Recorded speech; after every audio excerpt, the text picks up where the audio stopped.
Вітаю, друзі! Мої джерела кажуть, що на переговорах між Україною, Сполученими Штатами і Росією може бути дійсно якийсь прорив. Чому? Тому що останнє спілкування з Зеленським показує, що він не просто готовий йти на якісь поступки, а на те, що може задовольнити Росію. Звідки я це знаю? По-перше, про це говорять європейці, а по-друге, вже є прямі докази. От про них зараз і поговоримо. А також про те, чи співпадає бачення Зеленського з вашим баченням того, як все буде відбуватися. Так от, вчора у Верховній Раді відбувся виступ генсека НАТО Рюте, колишнього прем'єра Нідерландів, а сьогодні людина, яка очолює військовий альянс. Рюте нагадав, що з минулого літа НАТО надало 75% усіх ракет, що надійшли до України, та 90% всіх ракет, що є для ППО. Це, до речі, добре показує, що наїзд Зеленського, м'яко кажучи, був необґрунтований. Це про його відому промову в Давосі, коли він відверто хамив Європі і тихенько засовував свій язик в дупу Сполученим Штатам. Бо критики в бік Сполучених Штатів, за відсутність зброї, відсутність фінансової допомоги, відсутність тиску на Путіна, всього цього не було. Але були атаки на ЄС і НАТО. Так от тут найцікавіше. Генсек показує на цифрах, що не все так погано, як розповідає наш президент. І тут, звісно, серед цих ракет, які нам надали партнери, нема тих 3000, які обіцяв Зеленський до кінця 2025 року, бо їх повинна була виробити сама Україна. Але про це ми казали вже багато разів. Давайте поговоримо про інше. Рюте запевнив, що країни НАТО знайдуть кошти для стабільного фінансування ініціативи ПУРЛ.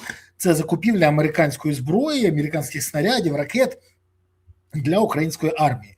І він переконаний, що президент Зеленський, а отут увага і барабанний дріб, тому що треба на це звертати увагу, абсолютно готовий грати за правилами, укласти угоду з росіянами, яка, звісно, має бути прийнятною для всіх сторін і, передусім, поза сумнівом, для України. Тут дуже важливо звернути увагу на те, що Рюте проговорив такі речі, що грати по правилах, по яких правилах? І коли це Україна грала не по правилах. Тож правила, які написані для України зараз, стає трохи більш зрозуміло. А далі дипломатичний крок в бік, і щоб це було корисно для України. Як будуть пояснювати? Дивіться, Україна виживе, збереже державність, так, втратить Донбас, але, що ж, таке вже було. Колись чехам розповідали, ви просто втратите Судети, але ви виживете, у вас збережеться ваша державність, ви зможете нормально розвиватися. Незабаром вся Чехія, вірніше Чехословаччина, була вже під нацистами. Історія, треба просто знати історію. До речі, тут все ж таки питання головне. За якими правилами готовий грати Зеленський, і яка вирогідність, що на тлі всіх процесів Рюте виконає обіцянку по фінансуванню, враховуючи, що наближаються вибори в деяких країнах ЄС, і там можуть виграти вибори, скажімо так, україноскептики, як це сталося, наприклад, в Чехії. А схожа ситуація може бути в Данії, в Італії. Така ж ситуація загрожує в інших країнах. Вибори в Франції, які можуть бути, там може змінитися президент на Ле Пен, і тоді буде не все так добре, як нам би хотілося. А ще АДФ набирає силу в Німеччині. Тому не все так світло, як нам розповідають, особливо на тлі наступної заяви. Бо спочатку у нас українська влада мовчить, що домовилася про енергетичне перемир'я. Визнає це лише після того, як Трамп про це каже. І, до речі, я про це казав з понеділка, Трамп сказав в четвер, і зразу визнав це Зеленський. До цього він казав, будуть удари про енергосистеми. Те, що зараз закінчилася ця енергетична пауза по ударах, це всім зрозуміло. Але тут теж є цікава історія. А чому вона закінчилася? На це хай зможуть відповісти в Офісі президента. Вони завжди шукають якісь цікаві, креативні пояснення, замість того, щоб казати правду. Так от, тоді Зеленський мовчав, зараз мовчить знову. Але тепер голова європейської дипломатії, одна з найбільш відомих адвокатес України, колишня прем'єрка Естонії Кая Каллас, каже, і це пряма мова, що Україна готова йти на складні поступки. Ще раз, Україна готова йти на складні поступки, які від нас вимагають. Вона каже від неї, але це від нас. а можна почути цей перелік поступок? Про що саме мова? Бо не могли домовитись тільки по двох питаннях: по Запорізькій атомній станції і по територіях на Донбасі. Потім стало відомо, і про це Рубіо проговорився, що історія з Запорізькою станцією вже вирішена, хоча наші кажуть, ні, що ви, це інша історія. Вирішена, і вже це відомо.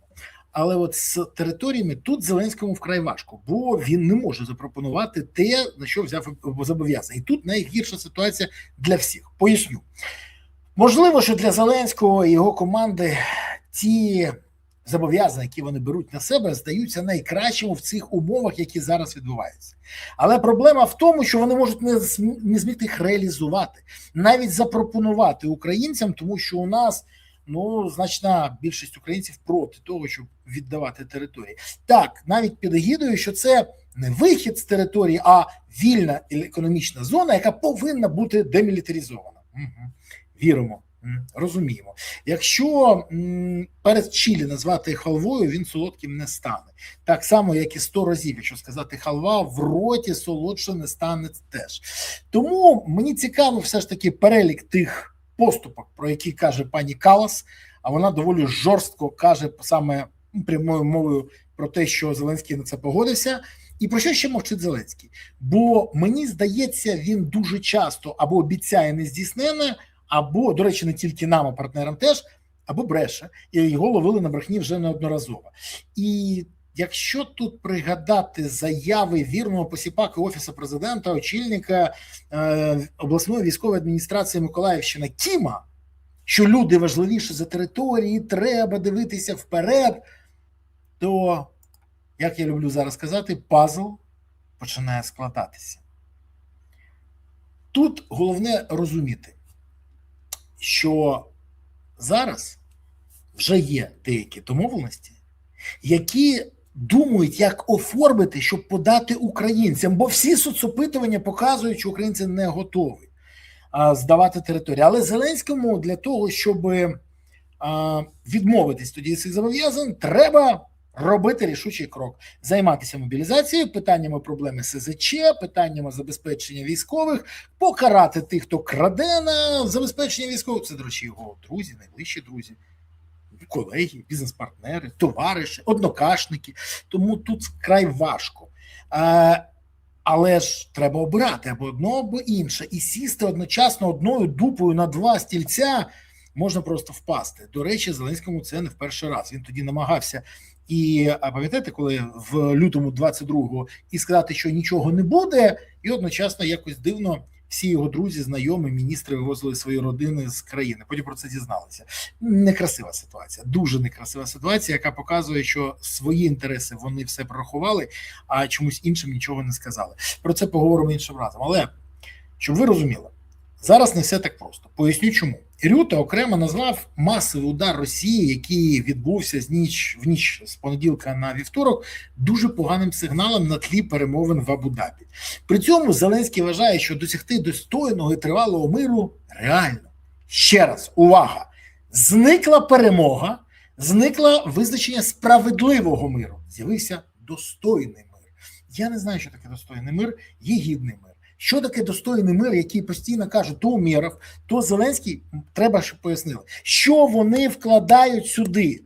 Чи є ж це достоїнство? Бо гідність визначена давно і всім. Що сказав Зеленський? Він сказав, що війну треба завершувати, Україна готова до реальних кроків. І от тут найцікавіше. Це підтверджує те, що каже Каллас і на що натякає Рютте. А от тепер у вас пазл складається. Далі висновки робіть самостійно. Єдине, що, давайте відверто сказати, від цих перемовин багато чого чекати не треба. Бо Путін поки не готовий закінчувати війну. І єдине, що він хоче, це капітуляція України.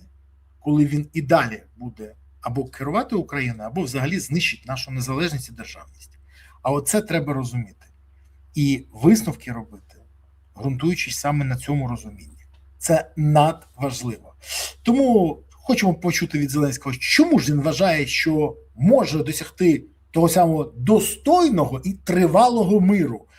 На підставі чого? На підставі своєї підготовки на каналі 1+1 у Коломойського і в клубі веселих і кмітливих у Маслякова в Москві. Мені здається, що тут рівень його компетенції, як завжди, впаде не підніметься до рівня його очікувань, а впаде до рівня його підготовки, про яку я тільки що згадав. А нам з вами робити своє і, аналізуючи ситуацію, робити висновки. А далі ставати поганим планом нашою реальністю. Нам вже вистачило будування доріг замість посилення армії і травневі шашлики замість підготовки до повномасштабного вторгнення. Третього шансу давати не треба. Дякую, що дивилися, дякую, що підписалися, поставили вподобайку, прокоментували і поширили відео. Окрема подяка за те, що ви активні, не пасивні і завжди підтримуєте ЗСУ. Бо ЗСУ – це і є запорука того, що Україна є майбутнє. І тільки ЗСУ може забезпечити Україні майбутнє. Не буде ЗСУ, не буде лише майбутнє, України не буде. Тому приєднуйтесь до ЗСУ, донатьте на ЗСУ, допомагайте ЗСУ. Гуртуємо всі навколо інтересів ЗСУ, і тоді справді все буде Україна. Дякую, що дивилися. Па-па.